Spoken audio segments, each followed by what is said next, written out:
Ok, fermez les yeux, écoutez la photo. C'est une photo de nuit, en ville. Au dernier plan, en ligne de fuite, de la gauche vers la droite, des façades d'immeubles en pierre avec des arches. En bas de la photo, plein de têtes et d'épaules de dos, se dirigeant tous dans la même direction. La densité de personnes est importante, c'est un cortège de manifestations. À peu près au milieu de la photo, une pancarte d'environ 50 cm par 50 cm tenue au-dessus d'une tête. La pancarte prend environ un douzième du champ de la photo. De chaque côté, deux mains qui tiennent la pancarte.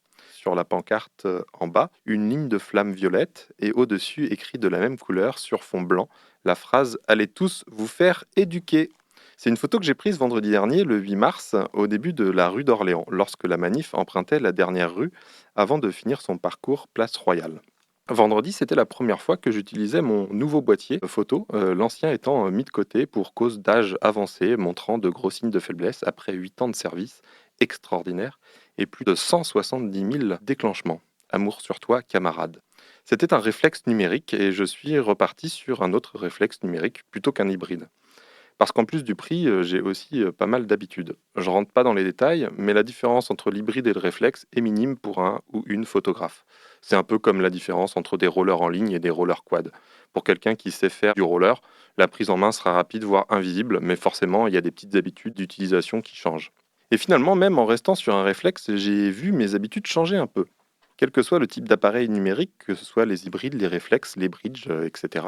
En fonction des modèles, la taille du capteur n'est pas forcément la même. Le capteur, c'est l'élément qui reçoit la lumière lorsqu'on déclenche l'appareil, donnant ensuite un fichier image. À ma connaissance, la taille maximale des capteurs est le plein format. Ils sont de la taille 24-36 pour 24 mm par 36 mm. Cette taille étant héritée des films argentiques les plus répandus qui proposent des photos sur négatif de la même taille.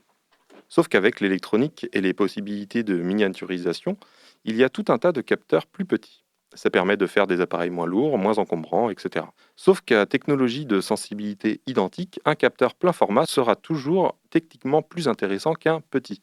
En effet, la même lumière est captée sur une plus large surface, donc plus d'informations retranscrites numériquement, plus de définition, etc. Mon ancien boîtier avait un plus petit capteur, et le nouveau est au plein format. Génial, me direz-vous, si vous avez bien compris mes explications précédentes. Et oui, génial. Sauf que la taille de capteur a une autre répercussion, sur la focale cette fois-ci.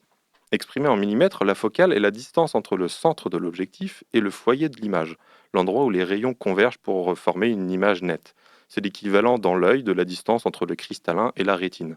Donc, à cadrage et focale identiques, l'image sera légèrement rognée sur un capteur plus petit que sur un plein format. En effet, le foyer de l'image se fait au même endroit, mais sur une surface plus petite, donc l'image générée est de rognée sur les bords. L'implication que ça a eu pour moi, en manifestation, pour l'exemple d'aujourd'hui, c'est que j'avais l'habitude d'avoir un certain cadrage en me situant à une certaine distance des sujets. Pour les pancartes en cortège, par exemple, j'aime parfois qu'elles prennent en moyenne un minimum de 2 tiers de la photo, donnant cette impression d'envahir la photo, insistant sur le propos qu'il y a sur la pancarte. Pareil avec les tags ou les collages en manif, comme les tous plus fabuleux les uns que les autres qu'il y a eu vendredi. Avec mon ancien boîtier et mon objectif, je pouvais faire ce type de cadrage en étant au maximum à une distance d'une dizaine de mètres du sujet. Pour un tag ou collage dans une rue, ça marchait même en étant sur le trottoir d'en face. Et c'est cette distance que j'ai intégrée machinalement après autant d'années de pratique sur un même boîtier. Et c'est cette distance que j'ai sur la photo. Sauf que mon capteur étant plus grand, l'image captée est plus grande, d'où la portion réduite qu'occupe la pancarte dans la photo décrite et la place importante des façades. Alors certes, on peut recadrer après coup ou on peut aussi se rapprocher et reprendre une photo, ce que j'ai fait d'ailleurs. Mais forcément, ce genre de détail, ça implique de revoir ses réflexes de déplacement et de positionnement qu'on a intégrés, donc réajuster sa manière de travailler.